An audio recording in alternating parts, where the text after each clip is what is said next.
Assalamualaikum warahmatullahi wabarakatuh. Perkenalkan, nama saya Binia Nadira Haifa dengan NPM 25153.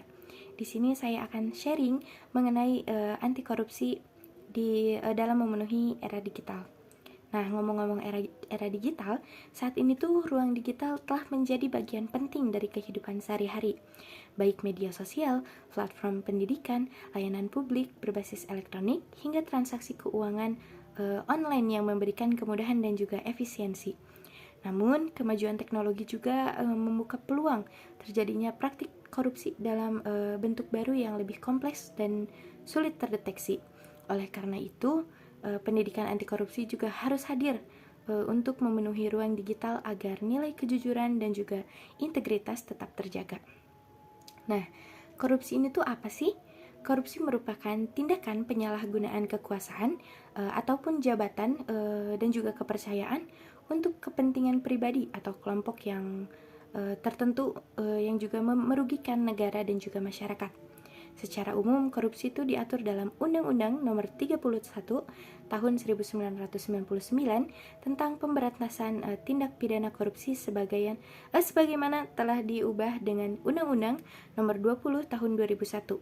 Dalam undang-undang tersebut dijelaskan bahwa korupsi tidak hanya berupa penggelapan uang, tetapi juga meliputi suap, gratifikasi, pemerasan, dan juga penyalahgunaan wewenang dan perbuatan curang lainnya.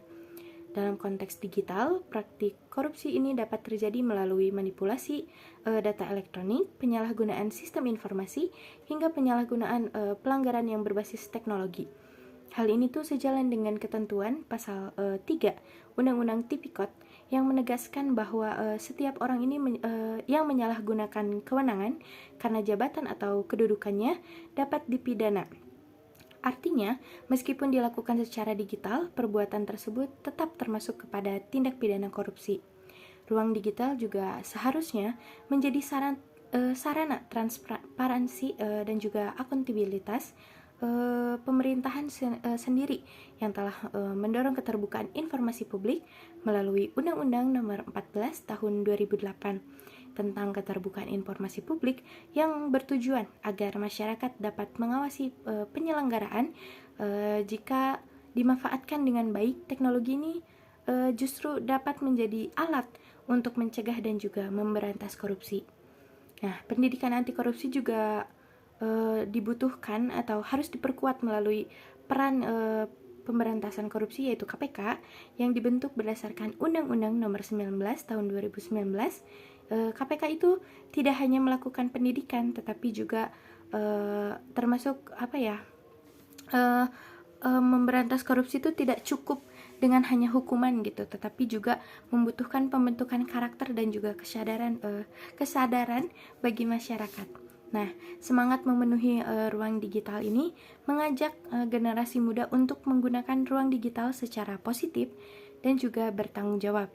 Bentuk sikap anti korupsi di dunia digital dapat kita mulai dari hal yang sederhana, seperti tidak melakukan plagiarisme dan juga bersikap jujur dalam pengisian data, serta tidak menyalahgunakan akses atau kewenangan digital.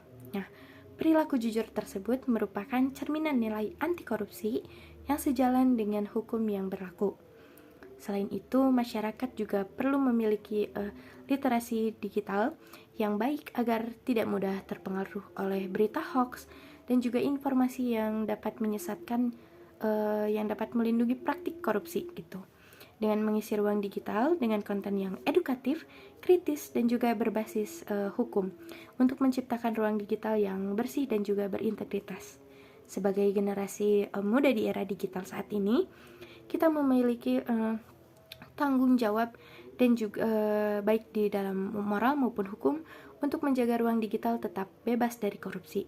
Dengan memahami undang-undang anti korupsi, menjunjung tinggi integritas, serta memanfaatkan teknologi secara bijak, kita ikut andil di dalam setiap bagian untuk mewujudkan Indonesia yang bersih dari korupsi dan juga memenuhi ruang digital dengan nilai-nilai kejujuran. Terima kasih. Sekian dari saya. Wassalamualaikum warahmatullahi wabarakatuh.